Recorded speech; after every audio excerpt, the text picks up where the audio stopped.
Okay, so good afternoon, everyone. Welcome to the third lecture of deep learning.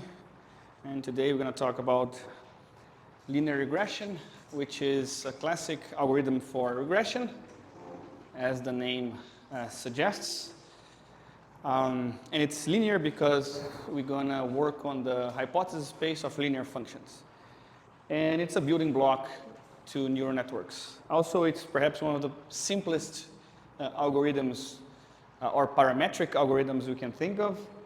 And it's interesting to study at first because it also gives us, it presents to us every algorithm we're going to use or also to train neural networks. So we can actually see linear regression as a single neuron of a neural network. We're not going to talk about this today, but you'll see how these things connect in the next couple of lectures. So first, some announcements. I've included some lecture notes and some readings. My bad here. And readings on the course webpage.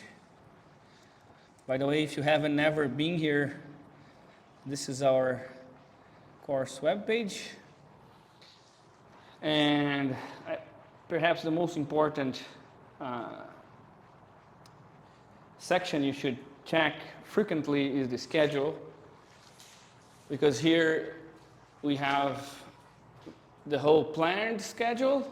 Obviously, not obviously, but perhaps this can change. But this is our plan so far. And here you can see the lecture slides. If you click on this URL here, you can also see the video recordings of the lectures. And I started this semester including lecture notes, which it's an experiment I'm trying. So these notes, if you haven't seen them, they're a summary of what we talked about in class, and they were generated by a large language model. So what I did was I uploaded the videos on YouTube, and YouTube gives me a transcription of the video. I can show you that. So if you go to, let's say, to this video, you can get the transcripts here.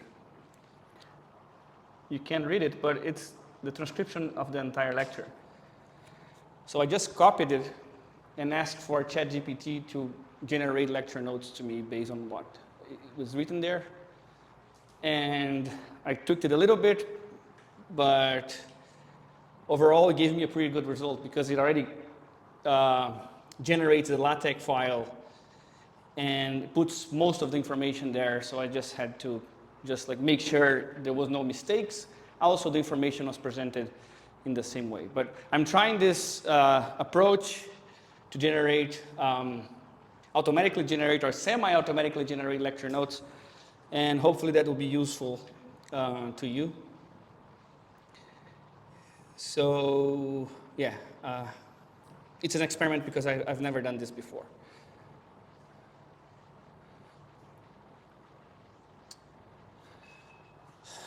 But anyways, last time we talked about machine learning. We've discussed different machine learning problems, such as supervised learning, unsupervised learning, and reinforcement learning. And I mentioned that in this course, we're going to mainly focus on supervised learning problems. And then at the end of the lecture, because of that, I formalized supervised learning algorithms and discussed the ideas of hypothesis spaces, loss functions, and also evaluation approaches, which is not there. We are not going to only study supervised problems. At the actually end of the course, we're going to discuss more unsupervised generative models. But throughout, perhaps the next 2 months, we're going to focus on supervised learning problems. Mainly classification problems, by the way. But today we're actually going to talk about regression. Especially about univariate linear regression, which is the simplest form of linear regression that takes only one feature or only one input variable. But it's interesting because it easily, when you discuss the simplest approach, then we can easily generalize to the more complex scenario of multivariate linear regression. But specifically, I want to highlight how linear regression formalizes its hypothesis space, its loss function. And then we're going to see an algorithm that is perhaps the most important algorithm of deep learning, which is gradient descent. And it's an optimization algorithm that we use to optimize the weights of our models and to minimize a given loss function. So this approach is pretty general. And we're going to see it today in the context of linear regression. So we're going to see how to optimize the parameters of a linear regression algorithm to fit a given data set. And I'd like to take some moment to quickly review some calculus ideas you're going to use, like derivatives, partial derivatives, and some rules from calculus, specifically the chain rule, which is very important for derivating the gradients for neural networks. And I'm going to apply the gradient descent at the end to optimize linear regression. That's the plan for today. So let's consider a problem. I'm calling this problem 1, and we have seen this before in last lecture, which is house price prediction. So here we have a data set of house sizes, which you can see on the x-axis. So here they are in square meters. So for instance, you have a house here that has 100 square meters. And on the y-axis, you have the price in thousands of dollars. And here I'm actually using a data set of houses in Rio de Janeiro. So perhaps the prices there are a little bit higher than Viçosa. But this is not a real data set. I actually generated it. So we don't have to worry much about if this is realistic or not. But in fact, we have here about 30 data points, which you can see as this little axis on the graph. And on the left-hand side here, you have a table, which is the data set itself. Right, so you have the very first house here on the bottom left. It has 55 square meters, and its price is 144,000 of US dollars. Okay? And then you have the next one, which is 61, and then here 84. There's some of them are missing there. But you have a table with 30 rows where the first column is the price, is the size of the house, and the second column is the price. Okay? And we're going to denote X for the size and Y for the price. Because what we want to do is build a model that predicts the price of houses I've never seen before.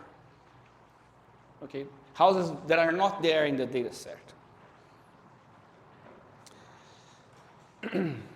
And perhaps the simplest idea or the simplest model we can build is called linear regression. In other words, we want to find a linear function, edge of x, that best fits the data set D. So here I have a linear function or a line in our graph. And I want to find a line here that better represents this data set or better predicts the examples I know. But I want to generalize to other examples as well. And, well, this is perhaps the simplest model we can think of because linear functions are perhaps the simplest functions we can think of, right? So in linear regression, our hypothesis space edge is defined by the set of linear functions, which I'm saying that edge of x equals to wx times b. So I have two parameters here, w and b. The x, remember, is the input to the model, which is a house size. So I want to give a house size as input, x, and get as an output a price. Okay? Is this clear so far? And remember, I talked about this last lecture that many models in machine learning, they find a function within the hypothesis space edge. Remember, we have our hypothesis space, and you want to find a function here, edge, that is the minimum or argument, or the argument of edge in capital Edge that minimizes the loss function L. So in other words, I want to compute the prediction error in the data set I have. And the way linear regression computes error is by using the mean squared error, which we've seen last lecture as well. So basically, what you're going to try to do is compute these heights here between the actual edge, the actual y, and the predicted value edge of xy. This is actually the error, right? So this is the prediction error, and the loss function mean squared error, what it does is it squares it to make it positive, and then sums all the errors. So we're going to do this. We're going to compute this error for every single example in the data set. Sum all of them, or sum the squared of the error, and then divide by the amount of examples m. And there is a little 2 here, which is a constant that I'm adding there for convenience. We're going to see that it's nice to have that 2 there. It doesn't really change anything. It makes the math a little bit easier or more clear when you derivate this function. So this doesn't have any theoretical purposes. It's more like a practical derivation constant.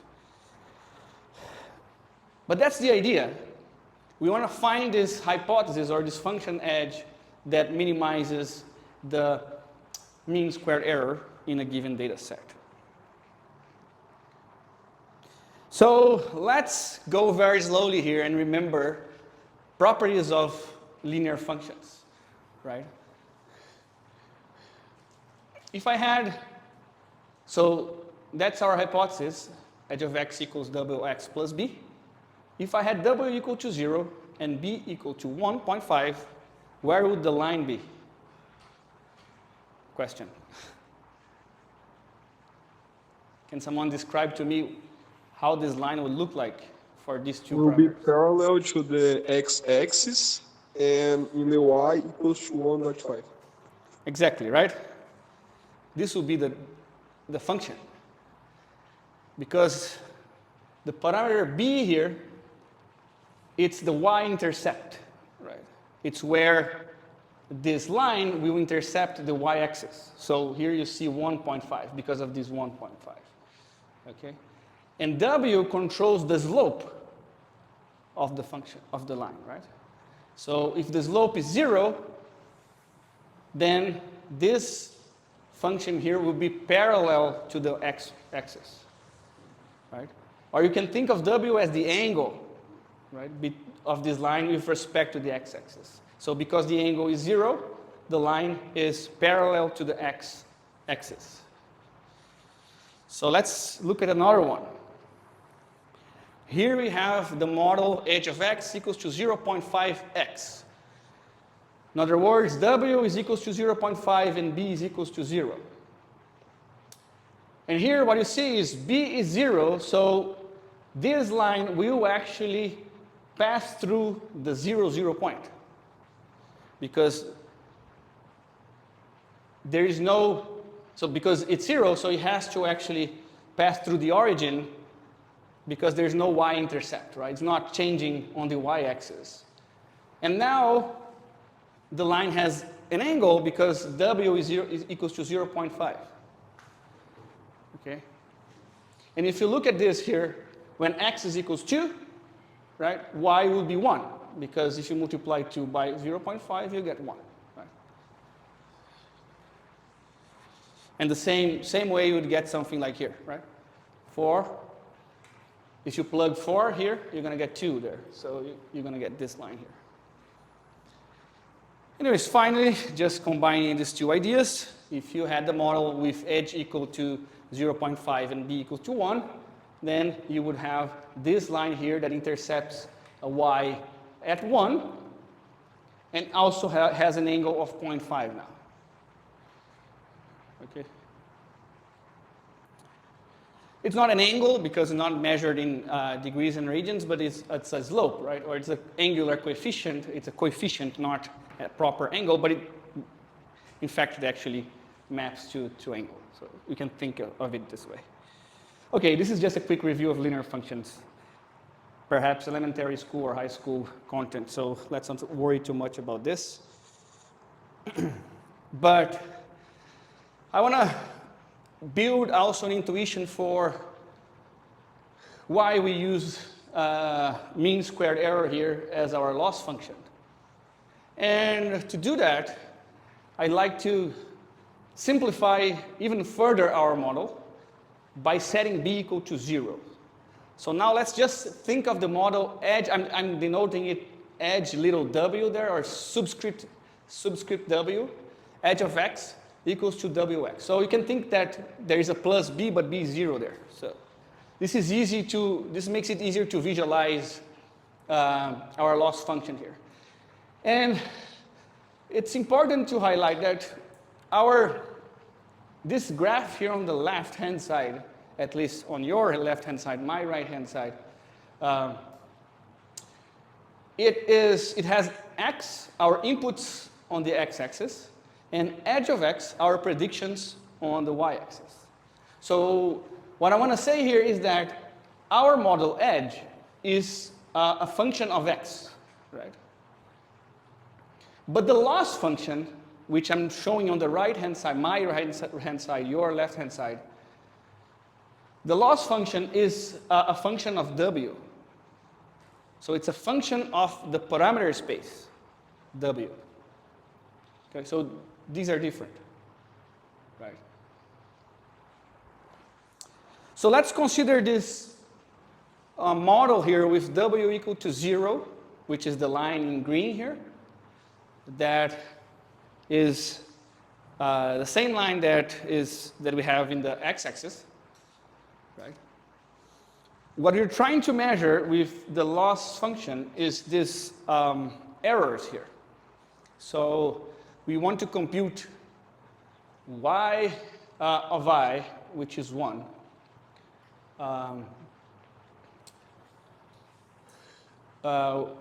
Compute the error between the true label y of I, which is 1, and the prediction of the model. And our model is edge of x equals 0, right? So for any given input feature, our model will predict 0.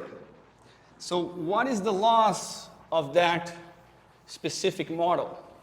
So I want to do this slowly so we build the intuition together, okay? So I'm going to copy the loss function here. This is equal to 1 over 2m times summation of I from 1 to m. Sorry, it's wrong there. So it's m w x of I minus y of I squared. Okay, so in our data set right now, D is those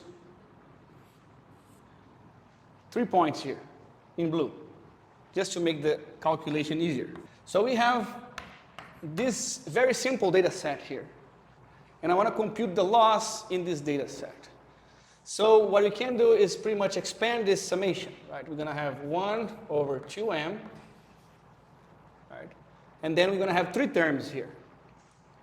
We're going to have, so you're going to have 0 times 1, 0 times 1, minus 1, right? Squared, plus 0 times 2, minus 2, squared, plus 0 times 3, minus 3, squared. Okay? And this is 1 over 2 times 3, because m is 3, we have 3 examples.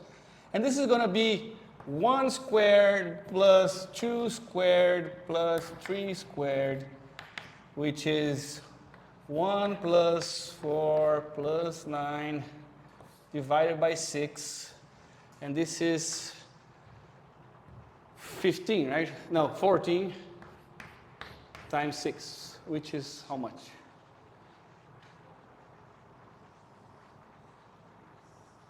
Well, I have it there, don't worry. It's it should be at least 2.333.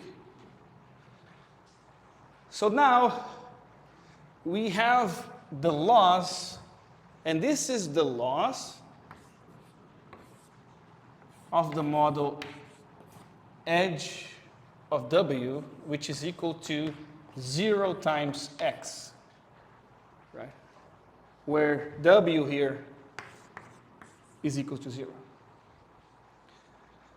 So what is important is we have a model, and now we can compute the total error of the model.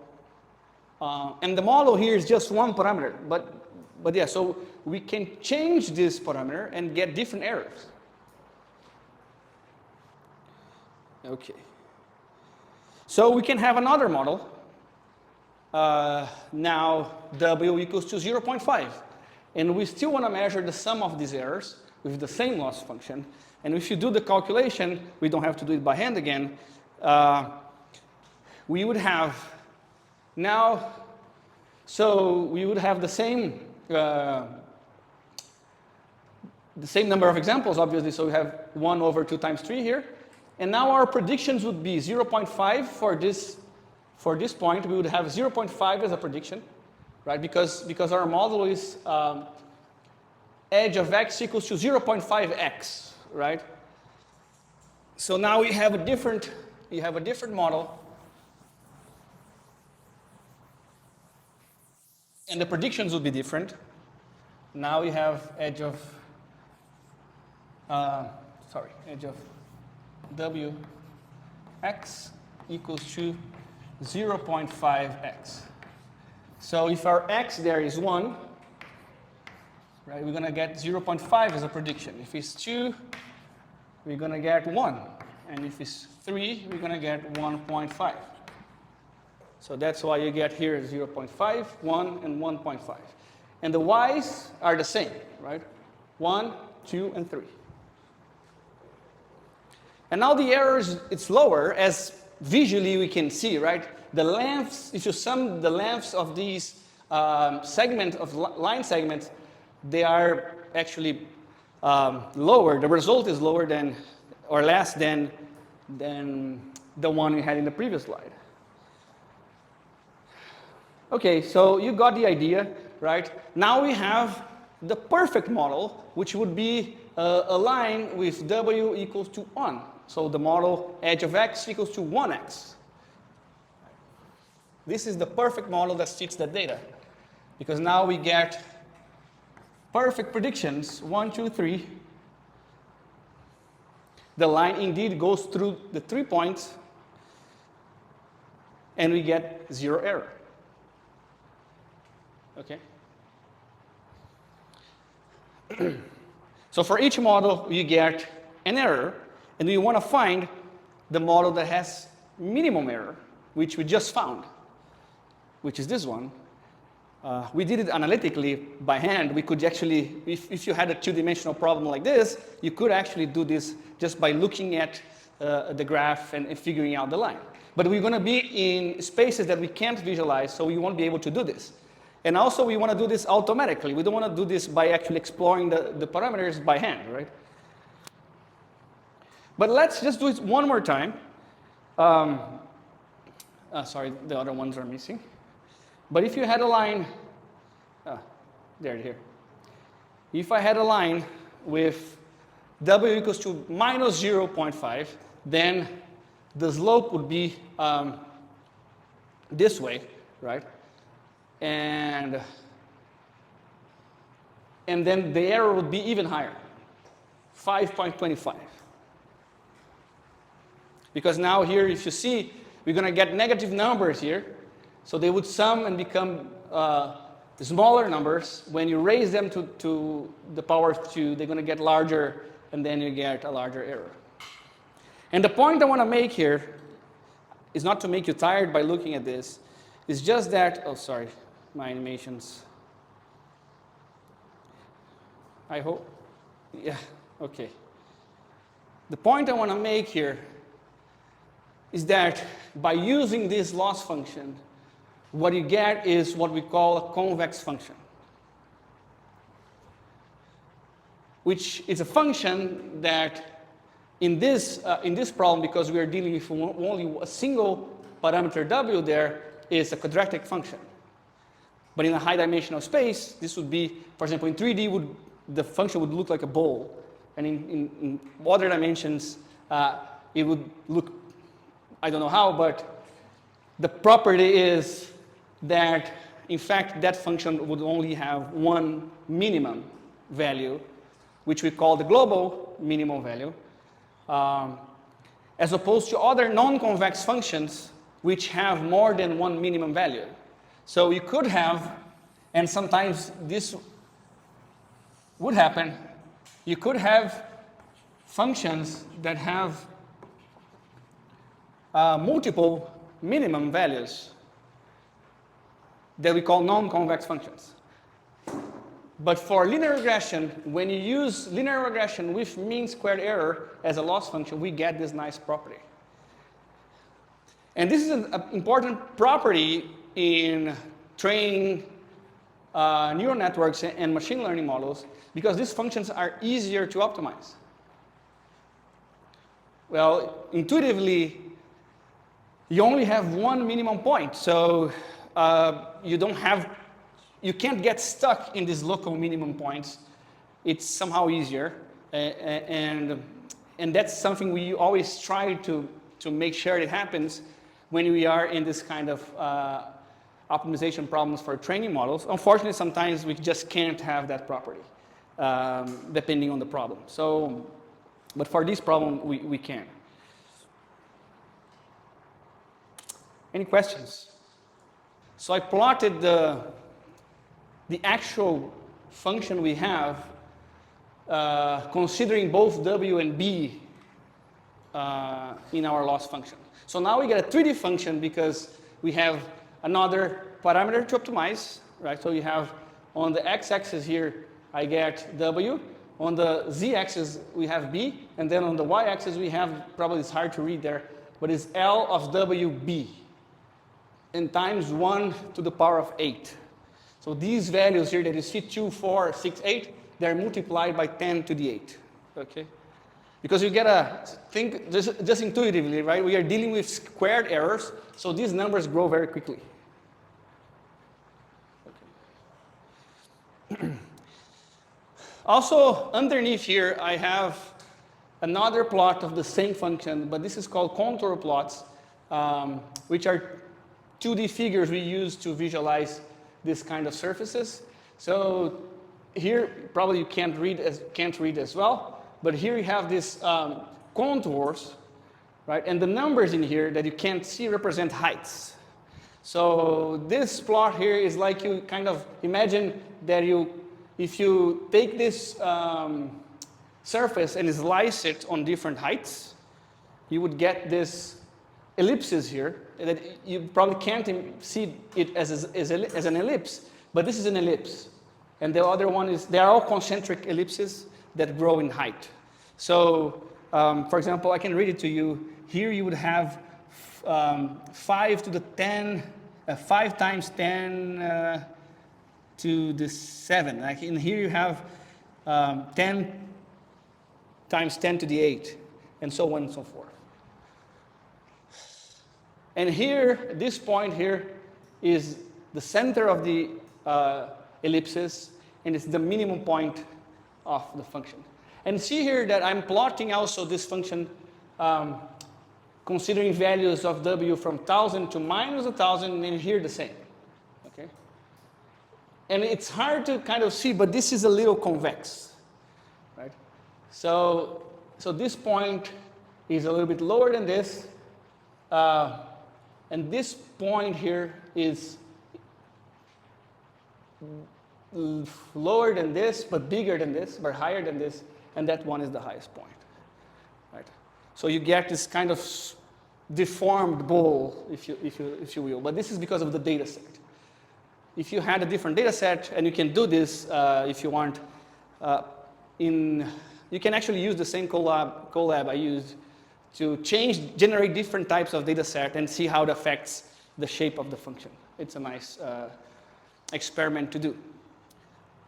Sometimes it will be perfectly convex like this, sometimes it will be a little bit stretched, but it will have only one minimum point.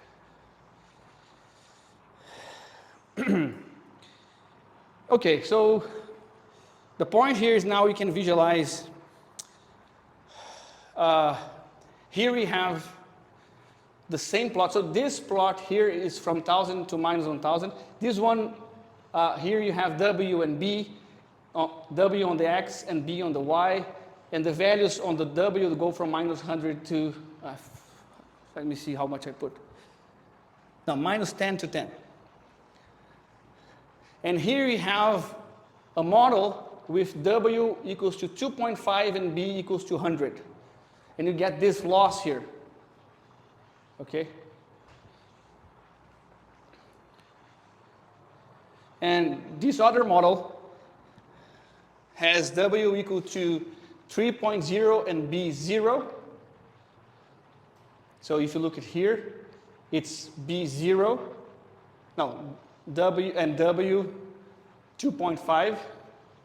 And the loss is almost the same as this one, right? Because the way you read this plot is any point on a given ellipse has the same loss value. So these two, you can imagine here a line going through these 2 points, and they will have very similar losses. And the last model here, which perhaps is very close to the optimal model. It's right next to the center. It's not exactly in the center, but it's very close to the minimum point. As you see, you can see this same idea also in the function over there on the top, in the 3D visualization. Is this clear, what you're trying to do? Okay, so now we have a definition of a hypothesis and a loss function, and intuitively we know what you want to do, right? We want to find this, the best line that fits the data. And here here's an algorithm that we can use to do that. And the algorithm is called gradient descent. And as I mentioned, is one of the most important algorithms in machine learning. I'm going to use it to optimize every model you'll see from now on. And it's an optimization algorithm that was invented not only for machine learning, but for other optimization problems. And it's very good for convex optimization. And the idea here is we're going to start at a given WB point. We're going to pick a point to start on this surface. And this point would be represented by WB. And then we're going to iterate, updating this value, or this value is WB, in the direction of the steepest descent of L. What I mean by that is, we can think of this as you are standing on the top of a mountain, you want to go downhill, right? And what you do is you look around and you find the direction that takes you down the fastest you can. And then you go in that direction. You take a step. And then you look again, and then you find the direction that takes you down the fastest, and you keep doing that over and over again until we settle at or get near to the minimum, or you converge, in other words.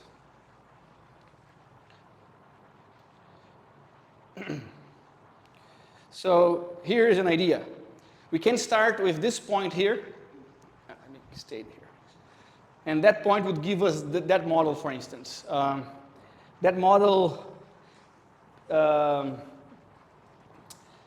intercepts, I think it intercepts the y-axis at 100 or something. And W is 0. Not sure it's actually matching the figure, but the idea here is you get a point to start with a line. And then you go in the direction of steepest descent.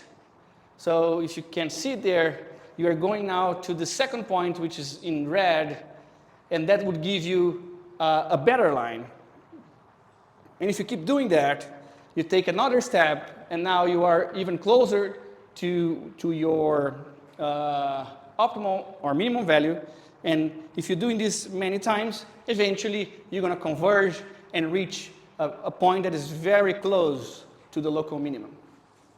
So we are doing this step-by-step optimization, starting at a given point and just going towards this direction of steepest descent. And the key point in this algorithm is how to find this direction. How do you know what direction is the best or takes you down the fastest? Well, and the answer is the gradient vector. And this vector is guaranteed to give you actually the opposite vector you want. It actually points to the direction that the function grows the fastest. But then if you have that vector, you can just negate it and have the opposite direction, and that would give you the opposite of the gradient vector, which is why this algorithm is called gradient descent and not gradient ascent. Ascent would be an algorithm that tries to maximize the function. Now we are interested in minimizing error, so we want to go down as fast as possible. Questions? Okay. So now I'd like to take a step back and review some calculus with you. And first of all, what is the gradient vector? So the gradient vector is defined for multivariate functions, so functions that have many arguments. And I'm calling them W1, W2, till WD, and D is the dimensionality of the function. And it's a vector where each element is the partial derivative of L with respect to WE. So the first element here is the partial derivative of L with respect to W1. And the second one is the partial derivative of L with respect to W2, so on and so forth until the last parameter. Well, we haven't defined what the partial derivative is. And to define that, we first need to know what is in a derivative. So, but what is important is that at least for building the gradient descent algorithm, is that this vector, the gradient vector, points to the direction of fastest increase of L at point W. So let's look at this figure here. If you are at this point, which is W minus, I don't know, like 250, and B, yeah, I don't know, 0 or something,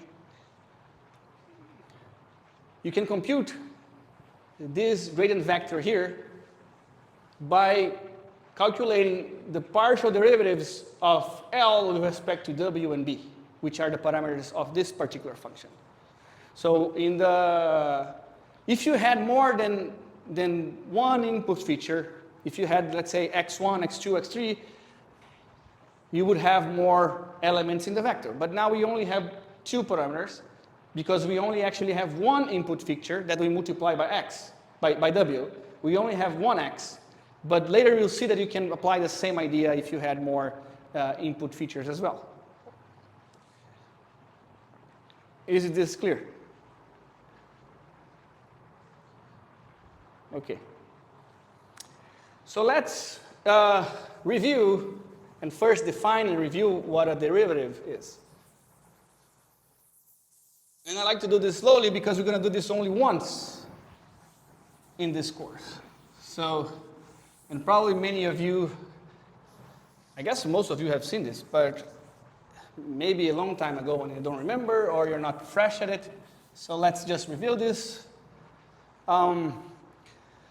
So we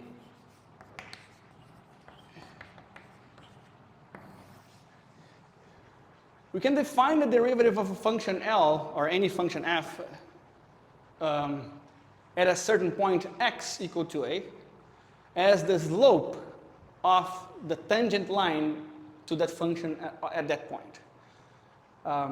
In other words, let's think of this function here, f of x equals to 3x, right? If I pick a point a in this function, I can draw a tangent line, and then when I compute the derivative of that function, I get the slope of that tangent line. Okay. So here I actually want to go. Let me just have my notes here so I don't make any mistakes. But let's try to draw that function again.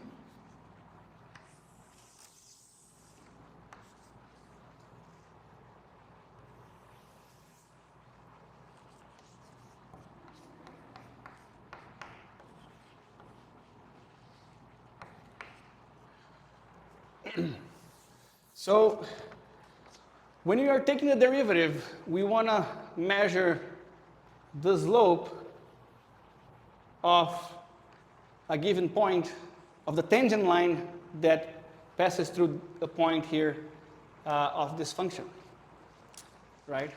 So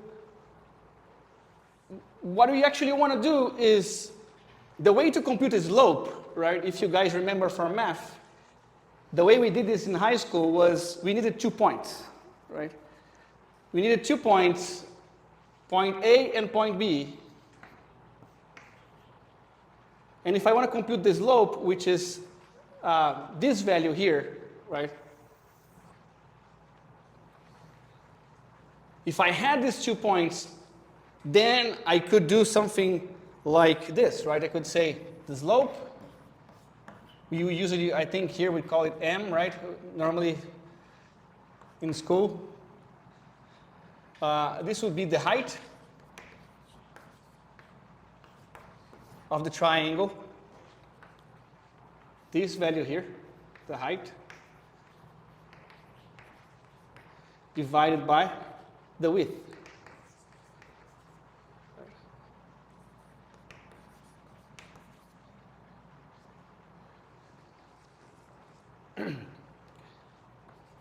So we can compute the slope if you had 2 points.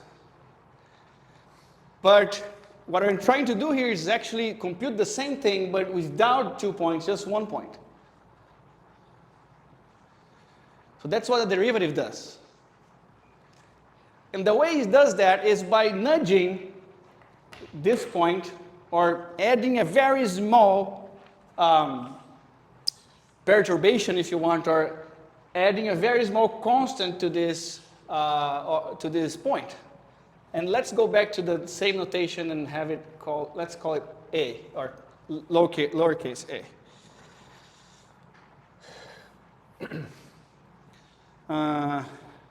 Yeah, okay. So let's take an example here. A equals 2. So what I want to do is, and then f of A, would be then just 3 times 2 would be 6. So what I want to do is add or nudge this value A by a very small constant, and I'm going to define this constant as 0.001, okay? Just as an example. So this would give us 2.001. A times edge would be 2.001, 2 plus 0.001. And if I now compute f of A times edge, what I get is 6.003, right? So now, if you do this trick of adding a small edge to A, what we do essentially is we get a second point, which is A plus edge. So let's draw this again.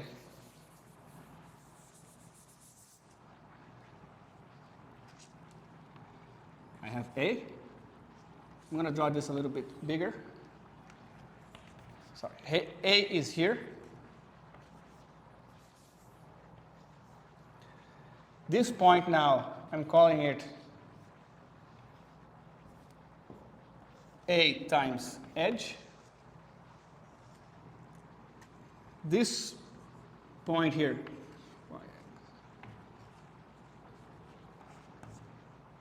this is f of A, and this is f of A times edge. Okay, so now we can compute the slope. And we are back to the same formula. This would be, what is the height of the triangle?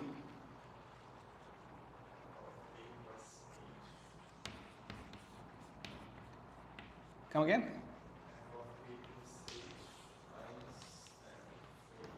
Minus f of A, right?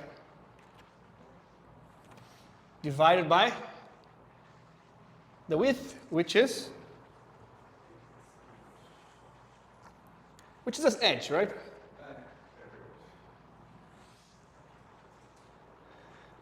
And this here is, for this example, would be,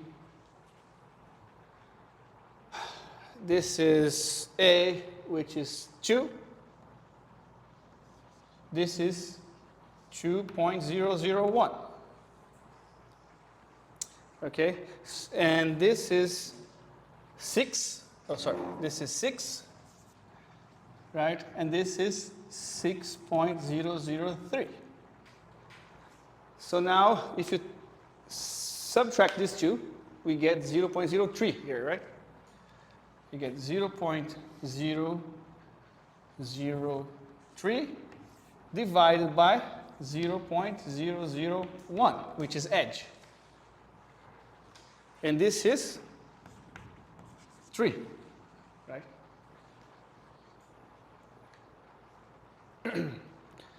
Great. If you guys remember from the rules of calculus, we would do this in a calculus course. You probably learned that you have this exponent rule, right?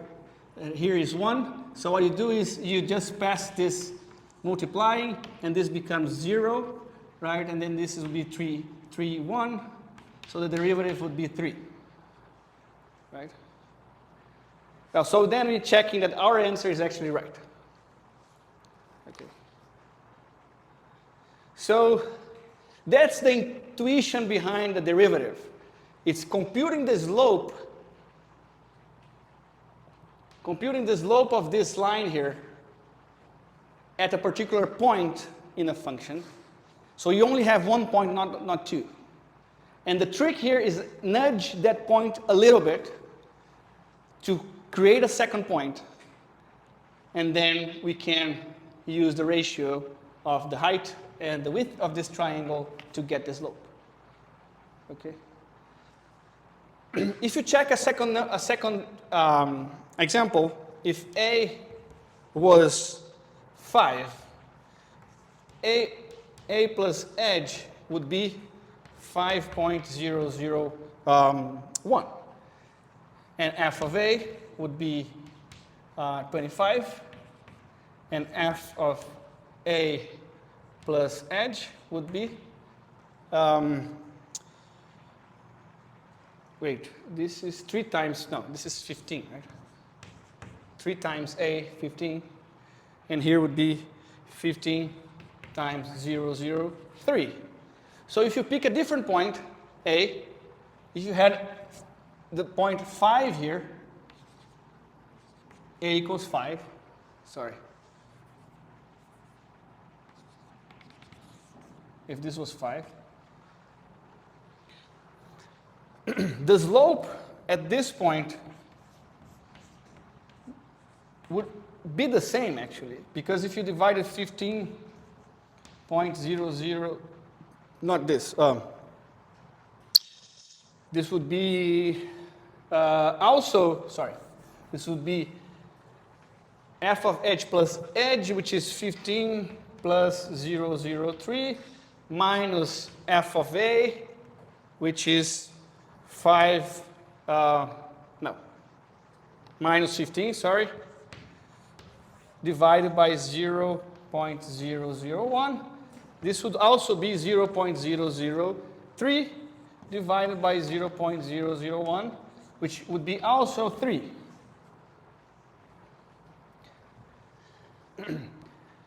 And my point here is that the slope of the tangent line of any point of this function is the same, because this is a linear function. So you can see this by, or you can visualize this by imagining a triangle here, and another one here, and another one here. They would have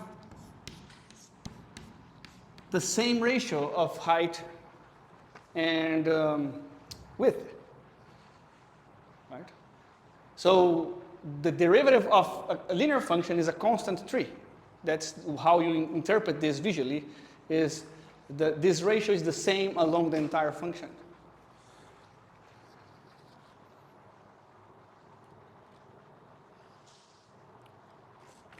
And I have the math in there, just for those of you who want to check.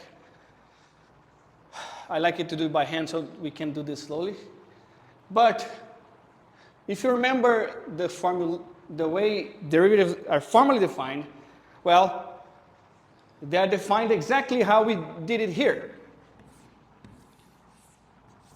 But the edge value is not 0.001, and it's not 0.0001, and not 0.00001, is defined for edge when edge goes to an infinitely small number.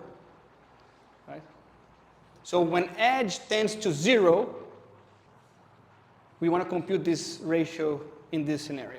And then we say that the derivative of the function f, and we denote it this way, the d of f of x over dx is equals to the limit of f of x plus edge minus f of x over edge when edge goes to 0. In other words, we want to compute this ratio here, height over width, by nudging a given point here. I'm calling it x, not a, by nudging this point by an infinitely small number edge. Okay.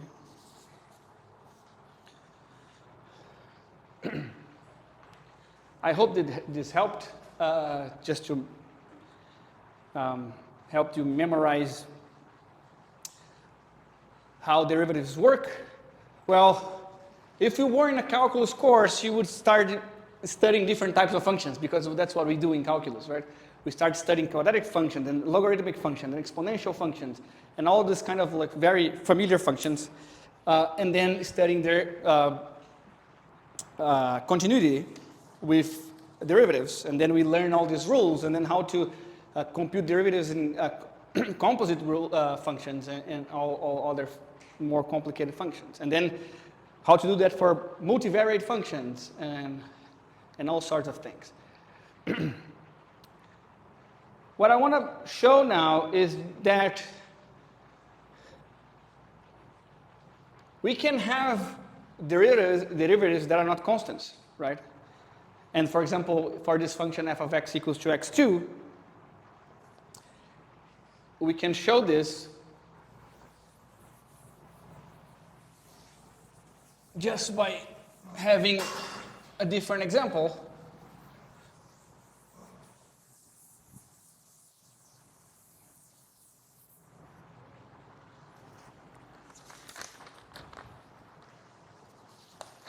Here I'm going to do the same thing, but a little bit more quickly, so you don't get bored. Now I have f of x equals x squared, and here we can do the same thing.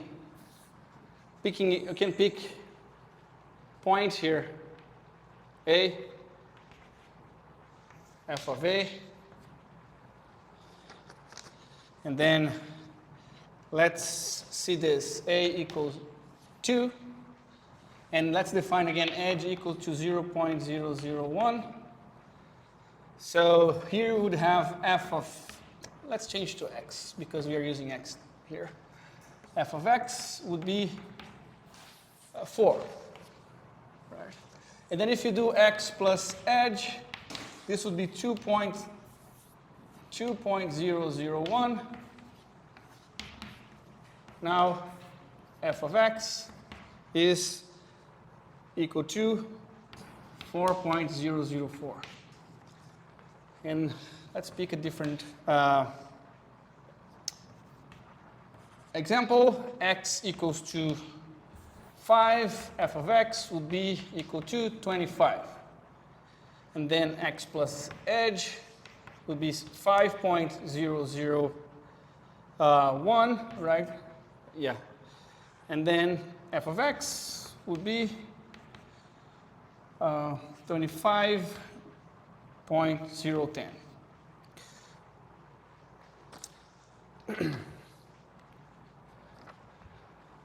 So now what happened here is if we use our definition of slope,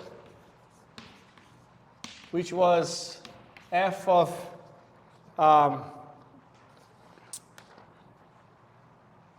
x plus edge minus f of x divided by edge, right? This is going to be now for this x,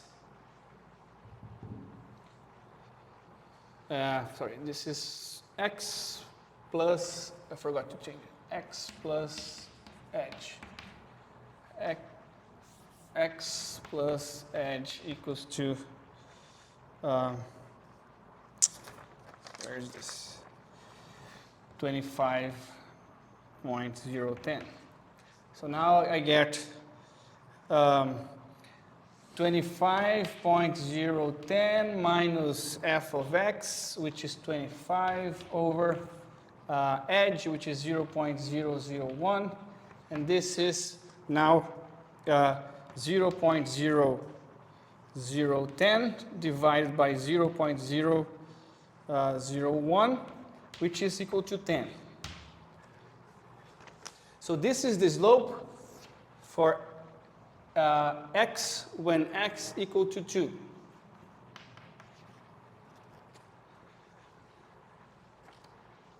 And we can compute the same thing here. I have now 4. I'm doing the slope again. 4.004 minus 4, right? Over 0.001.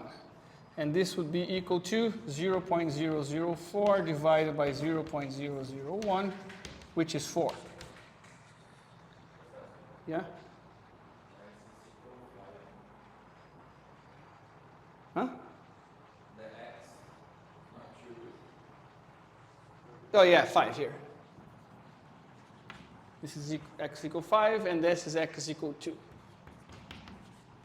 So my point here is that for x equals 2, you have a slope of 4. And for x equals 5, you have a slope of 10. And by doing this, we can see that the slope of this function at different points is different. It's not the same. In the last example, we had the same slope for different points. It was 3. And now the slope is different. For one point, it was 10. For other one, is 4. If you remember from the rules of calculus, again, the way to derivate this function is we can say that f or df of x with respect to x is equal to 2x. Again, you would just put the exponent in front of x and then decrease the exponent by 1. This is the exponent rule. You would get 2x. And in fact, that's what you have. If x is equals 2, 2 times 2 is 4. So that's our slope. And the same here. If x is 5, our slope is 10. Right? So that's the point I wanted to make in this slide, is that our slopes might not be constant. They might be dependent on our input variable, x. And you can visualize it the same way here. If you slide a triangle over this function, the triangle is going to get thinner at the top and larger at the bottom. So the ratio here would change as you pick different points. In the ratio between height and width would change at different points of this function. Okay, and it would change with this as a function of x. Specifically for this function would be 2x. Okay. What time is it? Any questions? No? Yeah? Yeah. Yes, no, yeah, here I'm just giving the intuition. Yeah, I'm not, this math, actually this is not the way we do this, right, by hand. If you analytically solve a derivative or find a derivative of a function, you would actually manipulate the function analytically using the rules of calculus, which I'm actually putting some here in the slides, which are normally the most common ones. And for example, the derivative of a constant is 0. The derivative of, here is the constant multiple rule, right? Which they have the derivative of a function f multiplied by a constant c. We can actually put the constant outside the derivative, and then to multiply c times the derivative of x of f with respect to x. We can take the constant out. The power rule is the one that we've been using here on the previous examples, which is if you have the derivative of x to the n, you can just, this will be equal to n times x to the n minus 1. Okay, so this is the rule we used here to derivate this, this function. And there's many others, right? The derivative of the sum of two functions is the sum of the derivatives of these functions, right? The sum rule. And then we have the difference rule, product rule, quotient rule, and then chain rule. And this is perhaps the rule that is mostly important for derivating loss functions in the context of neural networks. Oh, by the way, I think this is a good time to show you this code here I wrote. Here is a bunch of code I wrote for this lecture.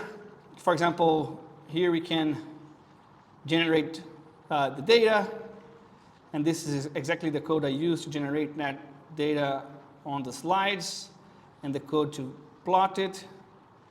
So this is the same data points we saw in the beginning.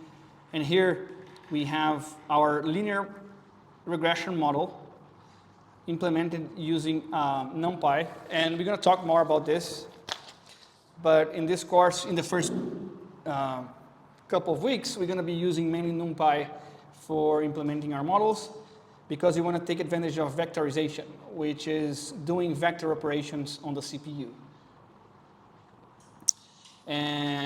But this model here is just NumPy dot product between W and X plus B. So B is a scalar.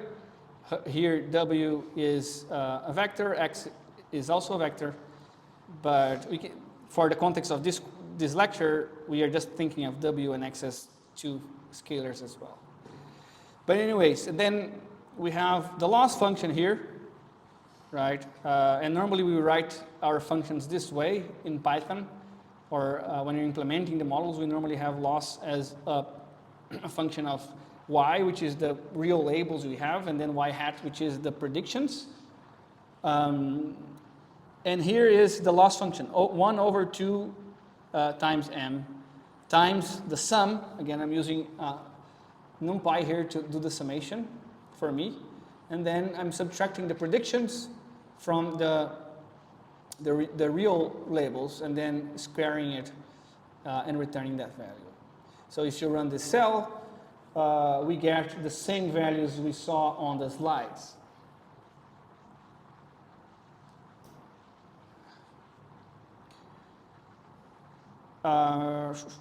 And here is some more visualization. Yeah, so this is the plot of the loss function.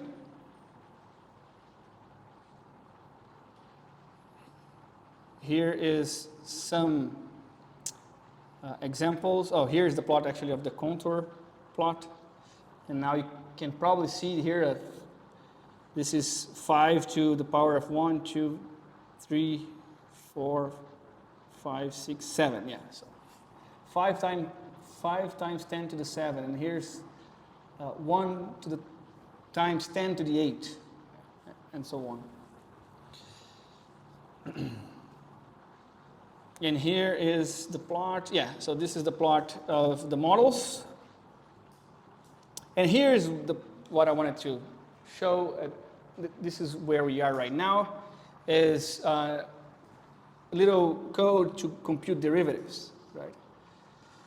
So this is our function f of x, is the function we just saw, x to the power of 2. And we know that the derivative of this function is 2 times x, right? Just by the rules of calculus. But you can compute an approximate derivative by using the definition of derivative that we just saw, which is f of x plus edge minus f of x divided by edge. This is the definition we had on the board here, but it's not there anymore. And we are using edge equals to 0.01. So here, if you run, we have the exact derivative stored in this variable, dA underline exact. And then we have the approximate derivative here of the function f for x equals 3, right? Here I'm using the point x equals 3. And we can print this too, and then we see that the approximation is very close to the real value. And if you increase this, or decrease this number, it would get closer and closer to the actual derivative. So if you wanted to do this formally, we had to make this number as small as possible, right? Or infinitely small. That's not how derivatives are computed in PyTorch, for example, but it's a way. It's a way of thinking of a very simple implementation of derivatives in Python. It gets you pretty close.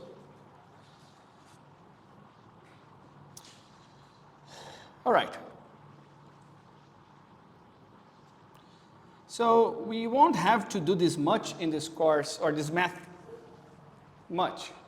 Because if you want to apply neural networks today, you don't need to do these things anymore. You don't need to derivate the loss function.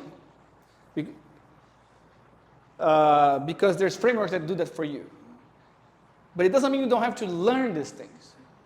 Because eventually, well, if you want to get to deep learning seriously and actually do research in deep learning, but not only apply deep learning, or even if you're doing applications, but sometimes you're dealing with problems that are not, perhaps the common techniques that we have nowadays don't work very well.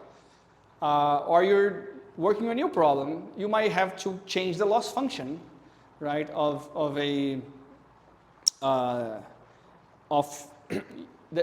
your neural network. And then, first of all, you would need to know if you could derivate this function, right? At least you have to know if this function can be, if you can compute the derivative of this function. And to know that, you would need to learn some calculus, right? Because you can't just put any function, because there are some functions that are not there, you cannot derivate them. So then your gradient descent algorithm wouldn't work. So you have to be aware of these things at least. And when you're proposing new loss functions, you would have to keep that in mind. Trying to pick a loss function that makes it easier for gradient descent to optimize for a problem, right? And that's maybe not as common as just picking a model and applying with any known loss functions, but well, eventually you might run onto this problem of, well, I need to actually create a new loss function because that would make my problem easier or give me a certain property. So I think it's very important to understand what's going on, even though in practice you won't be doing this math that much. Okay. To get to the gradient vector, we need to talk about partial derivatives, which, well, is the same idea, but for multivariate functions. So if you have a function that has more than one input variable, like this one, f of x1, x2, then now, all of a sudden, you have these two variables controlling your function, so you can compute the derivative for one of them and the other, or each one of them individually, right? And that will give you the rate of change of this function in the xi direction. So I'm representing these little nudges in green here, showing that the derivative of f with respect to x1, and this is the symbol we use here for partial derivative, is the rate of change of that function f in this direction that you see in green. And the same for the one here in red is the partial derivative of x with respect to x2 now. So now this derivative will give you the rate of change of this function in this direction. And the way you compute the derivatives is the same. So the same rules that you can use for univariate functions you can use here. Okay. The only thing that is important is that happens a lot when you're doing partial derivatives is that you might get into these situations here where, for instance, you are trying to compute the partial derivative of x2 squared with respect to x1. But well, if you change x1, x2 doesn't change, right? So this gives you a zero derivative, right? And this happens the same here. So if you want to do the partial derivative of x1 with respect to any other input variable, that will be 0, because if you change x2, nothing really changes in the direction of x1, right? So here you get 0. But in this case, no. In this case, you are applying the same rule, the exponent rule, right? So here you get 2 times x2, because you're getting the partial derivative of x2 to the power of 2 with respect to x2. And this is just dropping the exponent and subtracting that exponent by 1. But here you get two different partial derivatives, one for x1 and one for x2. And then if you combine these two partial derivatives in a vector, you get the gradient vector. So in the gradient vector, you have the partial derivatives of your function f with respect to x1, x2, x3, and so on until xd, where d is the amount of input variables you have.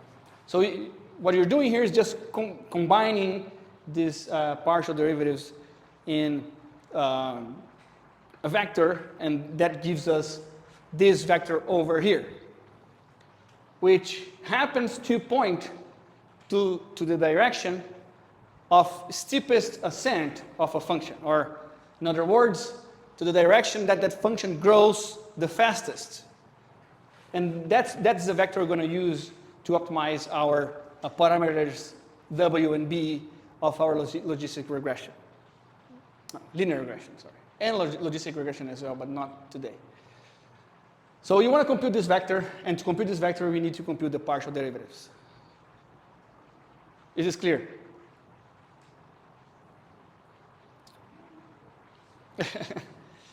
Yeah, this is just a review. This is just a review. It's important to, I'm going to give you some readings to kind of refresh these things a little bit. But the intuition is this. We need this vector, and there is a way to find this vector using calculus. And we need to compute the partial derivatives of our loss function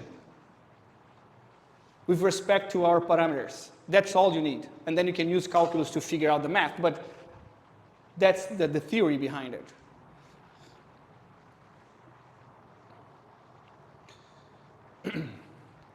One last thing about calculus is the chain rule, and I want to have a slide on this because this is the basis of the backpropagation algorithm, and we're going to talk about it when we talk about multi-layer perceptron and how to train it.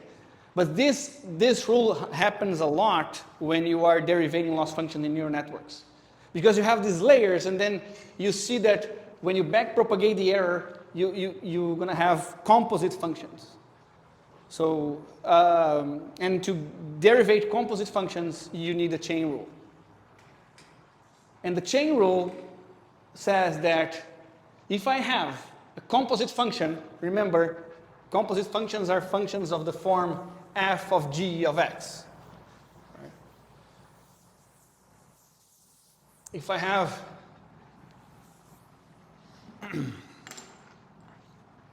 composite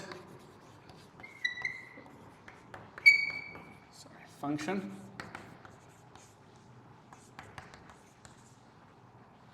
for example, f of x equals to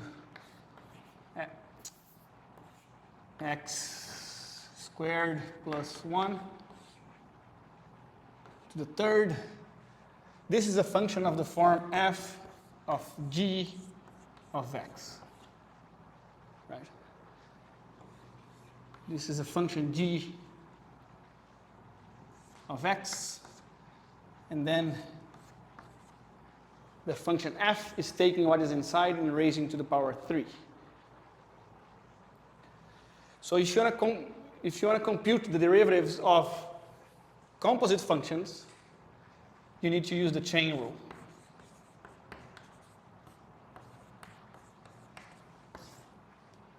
And the chain rule says that the derivative of f with respect to x is equal to the derivative of f with respect to g times the derivative of g with respect to x. So let's see this example here.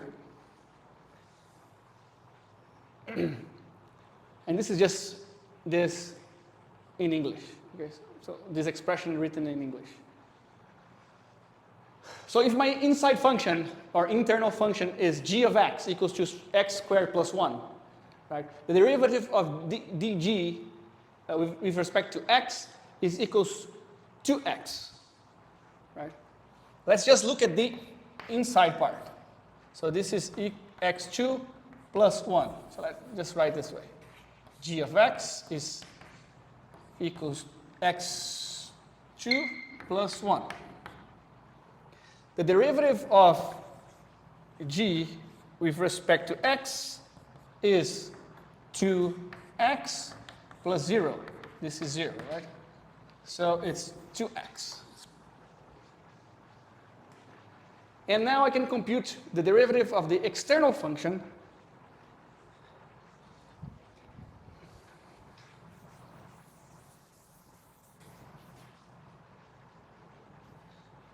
which is df dg. This is g x to the third, right? And I can just keep this as a constant, and then this would be 3 times g of x, which is equals to 3 times x plus 1, x squared plus 1. So now if I apply the chain rule, I have the 2 derivatives I need. I have this, and I have, and I have this. So if I apply the chain rule, df dg would be equal to 3 x squared plus 1 times. Oh yeah, here is squared, yeah. Times 2x.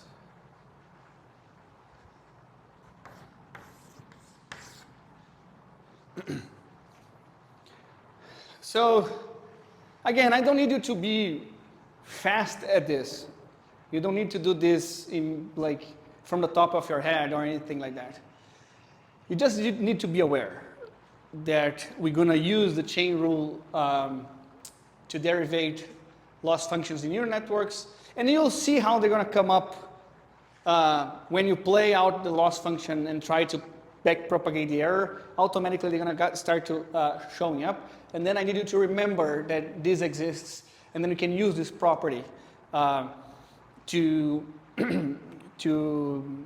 compute the gradients of the loss function in neural networks. Okay. All right, that was all I had for like a calculus refresh or crash course. Now we can actually talk about the gradient descent algorithm more formally. This is the gradient descent algorithm. We start with a given W and B, and here I'm just actually focusing on W, but you have the same thing for B, okay? Actually, let me already do that.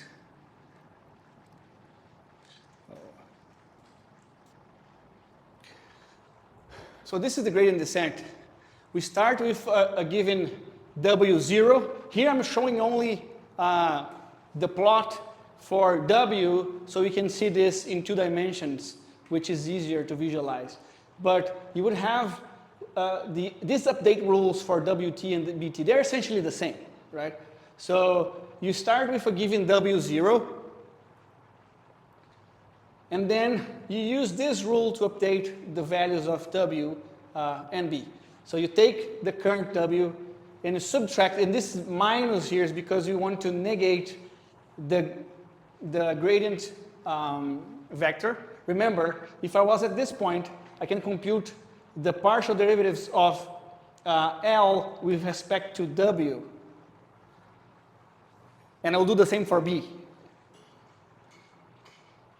And that will give me this vector here in blue. But if I subtract it, I get the opposite direction. So then I got the magenta vectors.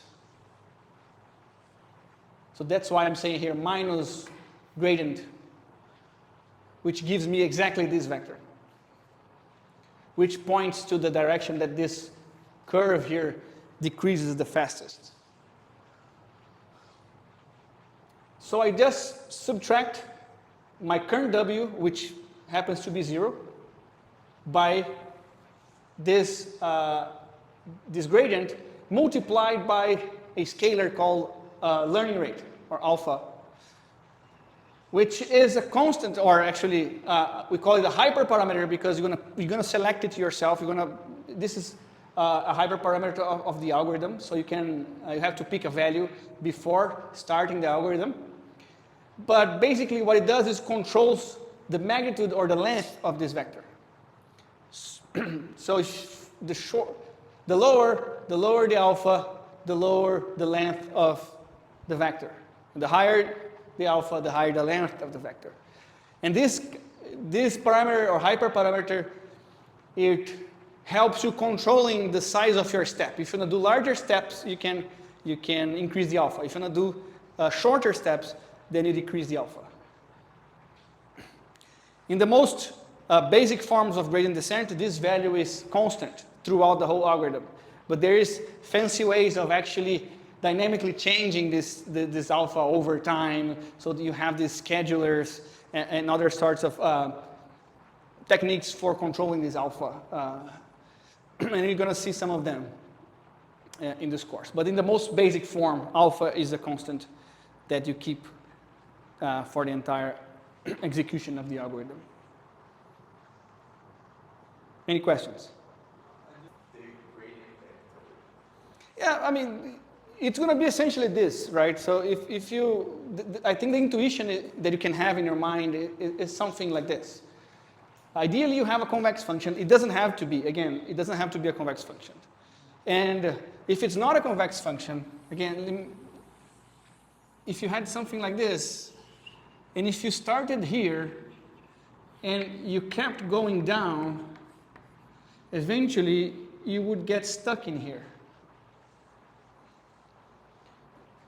The gradient descent doesn't know, or at least this basic version doesn't know how to get out of this local minima. Well, and this is one point of like convex and non-convex versus non-convex functions. And it's important, this is a property of gradient descent that you have to remember, which is gradient descent can actually get stuck in local minima. So it's not guaranteed that it's going to take you to the global minimum. That's why you want to make the best you can to formalize your function as a convex function, right? As you will see in neural networks, for instance, it's very hard to guarantee that. So we have to just work on this scenario. But when people are trying to do other algorithms like SVM, so in the SVM algorithm, there is a very fancy optimization formulation to make sure the problem would end up being convex. So, and it's not very intuitive, but you can prove then that the loss function will be convex, and that's going to give you an optimal solution. So when people are formulating new algorithms, they try to do that. But in neural networks, we just work with this scenario at some point because we're dealing with really complicated composite functions that at some point you can't show if they're convex or not. And it's even harder to look at these spaces and to analyze these spaces.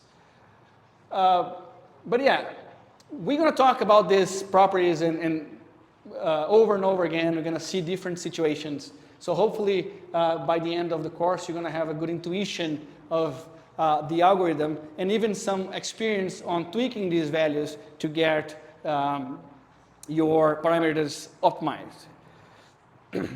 So let me quickly just discuss the impact of this learning rate or hyperparameter alpha here. Is if you increase your learning rate, right, you're going to have a fast convergence. In other words, you're going to take less steps to get to the bottom. But because your learning rate is too large, you might end up getting or stopping a suboptimal solution because, let's say, if you're here, your next step is going to actually pass the minimum value and then end up here. And then if you do it again, you're going to actually get a little bit higher. So you're going to actually be bouncing back and forth here because your learning rate is too large, right? And you can't, it's indeed larger than what you need here to actually get to the right point. So you're going to be bouncing like this because your learning rate is large.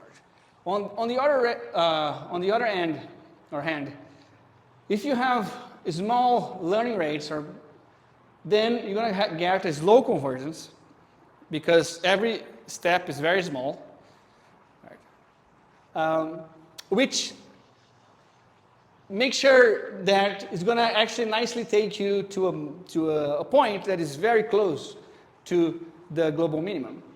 But if your function is not convex, which is the case with neural networks, by taking these very tiny, tiny steps, eventually you're going to get here, you can only get, the gradient is going to become so small that you're not going to be able to get out of here.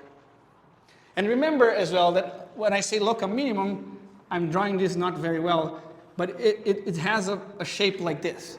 So when you get to this point, then your derivative would be to the opposite side. Right? Because remember, the derivative gives you, or the gradient vector gives you the direction of fastest increase. And so the gradient descent will give you the direction of fastest decrease. So if you are here at this point, the fastest decrease is this way. So the gradient vector doesn't know about this point. It knows about this point. Okay. So it can get stuck there. If your learning rate is somehow large, maybe if you're lucky, you can actually do this and then get to the bottom. And that's how actually, it happens a lot when you're playing with these parameters. Sometimes you just pick a different number and then you get a better solution. This is because the shape is unpredictable like this. It's hard to visualize. So you can get to these situations by just changing your learning rate. But you don't know because you can't see this. So you have to empirically change and search for different values and see, oh, this one actually gives me the best result. So in practice, you can't visualize your loss function. If you could, then you could actually just get the point right away, right? So you didn't have to run fancy algorithms if you could visualize your loss space. We don't have time now for more math, unfortunately, and I don't want to finish the. Actually, I want to finish the slides today because they don't get too late. I don't want it to delay too much the other lectures.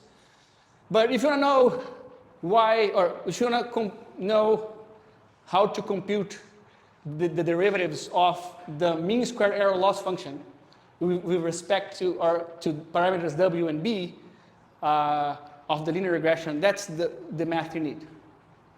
Okay?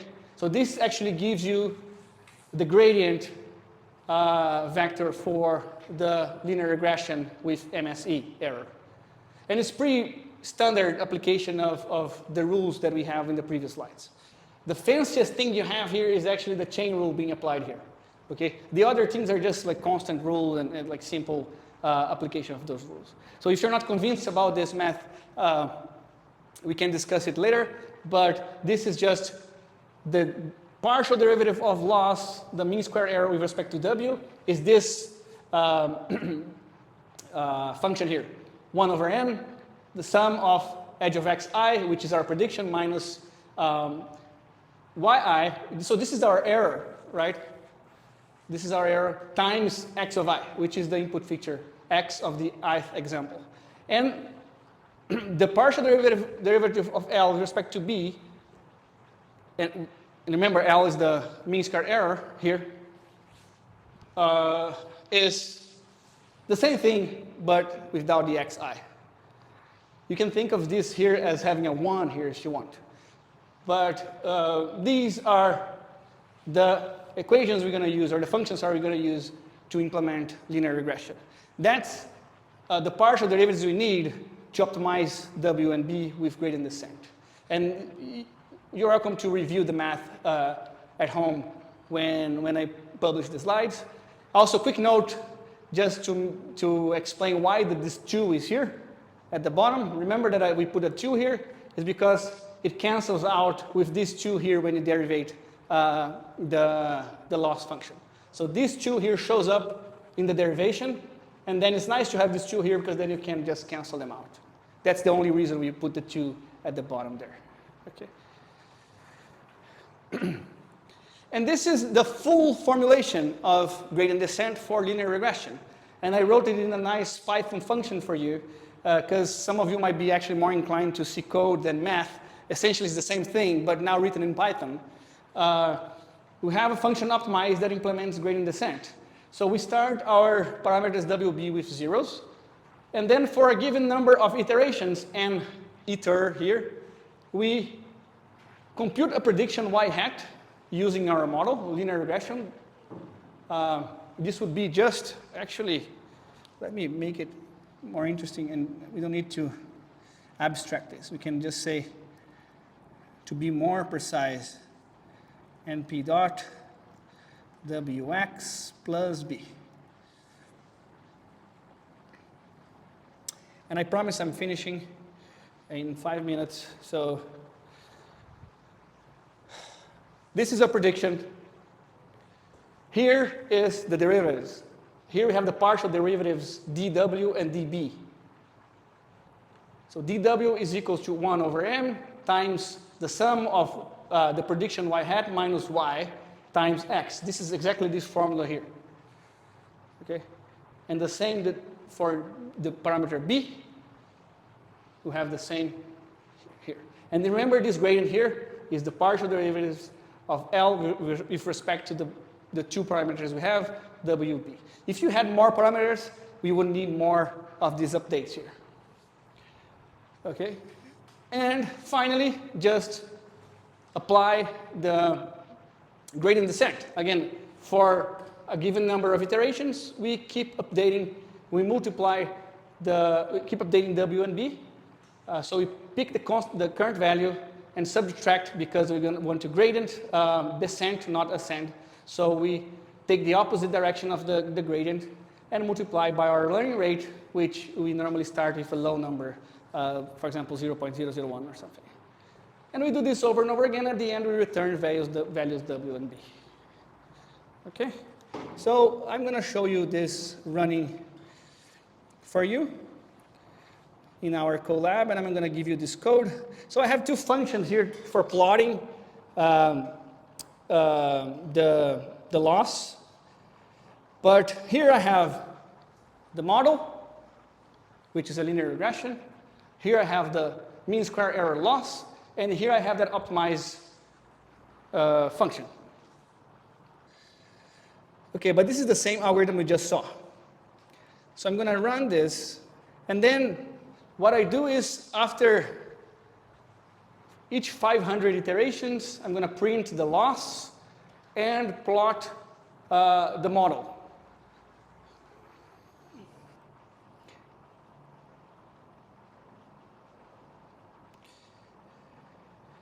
So here I'm plotting the model after each 500 iterations. So I start with WB equals to 0, 0. So I have this line parallel to the x-axis. But then as we run gradient descent, our lines starts to fit the data. Okay? Until it converges. And the best parameters we found were W equals to 122.20 and B equals to 352.73, which is this line over here. And it has a loss equals to 4,980.30. Okay? And feel free to play with this. I have just one more visualization to show, which is now visualizing the contour plots. So you can see the loss value getting closer and closer to the minimum of the loss function. okay? And you can check now the values of B and W looking at the X and Y axis. Okay, I think that's all I had. Let me see. Yeah, that's all I had for today. Next time we're going to talk about logistic regression, which is a similar algorithm but for classification instead of regression. Okay? Any questions or comments? I'll be here for the next 5 minutes. Thank you. Thank you, guys.